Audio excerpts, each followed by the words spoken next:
Alá Akbar. Trabalho inspirado em cartão postal francês, com a foto de cabeças de muçulmanos cortadas durante a ocupação militar do Marrocos, que durou de 1912 a 1955. O estranho e macabro souvenir poderia compor um gabinete de curiosidades ao gosto da época, que também viu prosperarem atrações como crianças africanas expostas em jaulas e outras práticas absurdas que ilustram a história do colonialismo europeu e nada ficam a dever ao espetáculo sangrento dos combates de gladiadores no Coliseu. Em ambos os casos, os donos do circo de horrores se intitulavam civilizados, em oposição aos povos que consideravam bárbaros e incultos. A inscrição em árabe significa Alá é maior e foi acrescentada pelo autor da tela para enaltecer a resistência dos povos oprimidos à barbárie dos seus opressores.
Ao longo de alguns anos, eu venho colecionando aves, mas não as empalhadas como as que existiam nos antigos gabinetes de curiosidades, e tampouco as engaioladas, como infelizmente muito se vê por aí.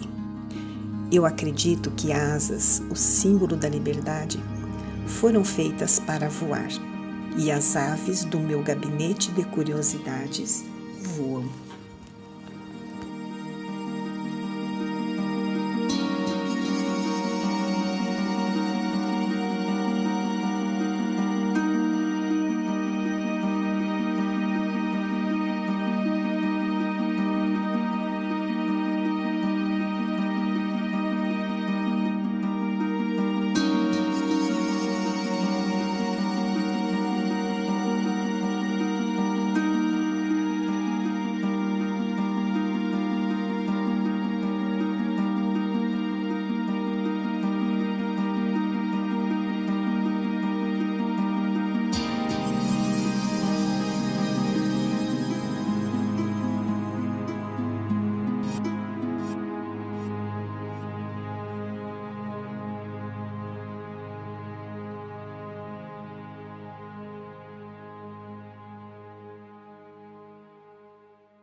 A Casa dos Pássaros é tida como o primeiro gabinete de história natural do Brasil, isso em 1784.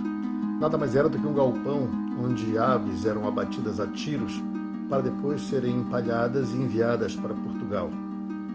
Nessa exposição das agutes, meu trabalho é uma crítica gráfica ao sacrifício que os animais sofrem em prol da ciência.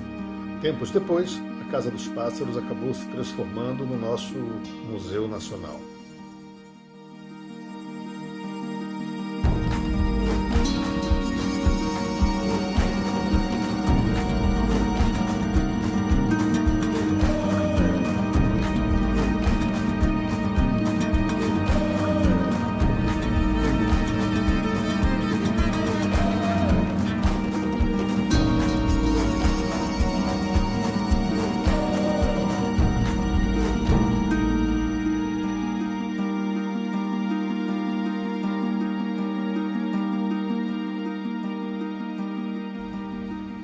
um armário antigo, cheio de vida para o gabinete das curiosidades, aonde as flores repousam com seus vermelhos, exalando um perfume da memória, aonde as portas, as gavetas e as prateleiras são todas de vida, vida que se esvai.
O Gabinete de Curiosidades iniciou nas grandes explorações de descobrimentos no século XVI e XVII.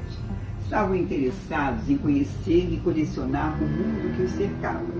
O sonho e a realidade se articulam para existir um diálogo entre volumes, cores e formas. Este é o meu Gabinete de Curiosidades, representado pelas cenas do cotidiano que surgiram durante as minhas andanças pelas ruas das cidades que vivi. São, na realidade, pedaços de mim.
Minha proposta é a construção de um museu dos objetos mínimos. Os objetos insignificantes e esquecidos, como as tesouras guardadas por décadas, revelam-se como fantasmas de gestos diários há muito esquecidos.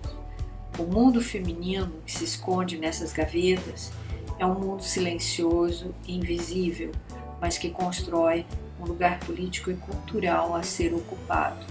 Agradeço a Zaguchi esta oportunidade.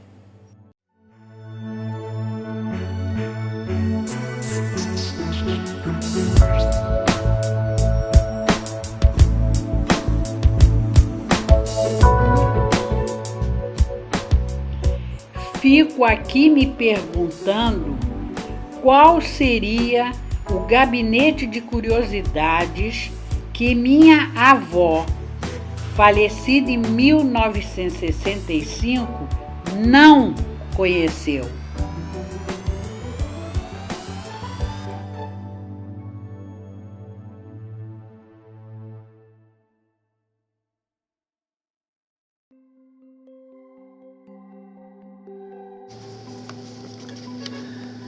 No meu trabalho, eu consigo unir a pintura do papel e pincel com a arte digital. Inicio o processo pintando e depois transfiro para a tela e incluo movimentos e interferências impossíveis sem essa técnica. Este tema proposto pela Galeria Zagutti, Gabinete de Curiosidades, me remete a coleções de objetos de arte que no século XVI e XVII assim denominava-se. Eram peças raras e estranhas, derivadas de ramos da biologia. Objetos achados em explorações e pinturas diversas.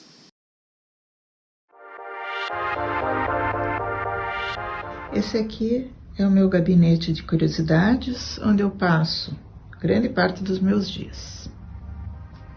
E essa é a obra que eu escolhi para essa exposição da Galeria Zagutti. Chama-se Códice. Através da pintura abstrata, tem dados velados do Grande Sertão Veredas.